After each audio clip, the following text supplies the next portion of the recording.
Oke, selamat pagi eh, kawan-kawanku dan sahabat-sahabatku yang saya cintai, yang saya banggakan. Senang sekali kita masih bisa berdiskusi tentang bagaimana menyikapi perasaan tertekan, perasaan terancam di tempat kerja ya. Kemarin sudah saya katakan 4 trik menyikapi ancaman dan tekanan tempat kerja, antara lain adalah identifikasi sumber tekanan, manajemen waktu ya, kemudian juga komunikasi yang efektif ya, komunikasi yang baik, dan juga pengelolaan stres. Nah, kali ini kita lanjutkan ya bahasanya untuk yang berikutnya tentang bagaimana kita mendapatkan dukungan sosial, jadi merasa nyaman nantinya ya. Bangun jaringan dukungan sosial di tempat kerja ya, seperti teman atau mentor ya, untuk membantu mengatasi tekanan itu ya. Biasanya kita tidak paham bahwa kita sebetulnya bermasalah dengan situasi sosial gitu ya, tapi kalau kita ketemu orang yang tepat yang kita bisa ajak diskusi, mungkin akan teratasi gitu.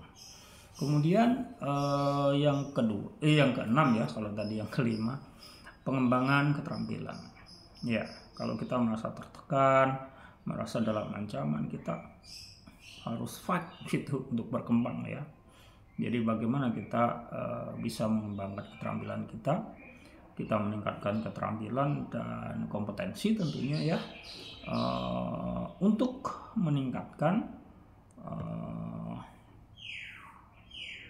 kepercayaan diri ya. Perlunya kepercayaan diri yang bisa membuat Anda merasa tidak lagi tertekan, tidak merasa dalam ancaman gitu ya.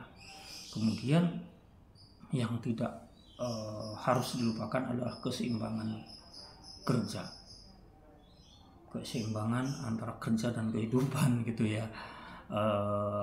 Pastikan ada keseimbangan ya, pastikan ada keseimbangan antara kehidupan kerja dan pribadi untuk mengurangi tekanan, meningkatkan kesejahteraan ya. Jadi harus seimbang antara kehidupan kerja dan kehidupan pribadi dan keluarga gitu ya. Kemudian yang terakhir adalah intervensi organisasi. Jadi perusahaan dapat melakukan intervensi seperti pelatihan manajemen gitu ya. Juga mungkin perusahaan juga bisa memberikan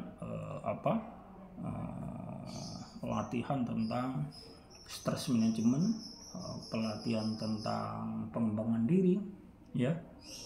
Kemudian memberikan pelatihan tentang manajemen stres misalnya ya. Dan pengembangan kebijakan yang perlu itu ya, yang bisa mendukung kesejahteraan karyawan, terutama kesejahteraan psikologis ya, dan menciptakan lingkungan kerja yang positif. Jadi kawan-kawan, kita harus tetap sadar bahwa gaji, salary bukan satu-satunya penentu kepuasan kerja ya. Memang gaji sebagian dari faktor penentu kepuasan kerja.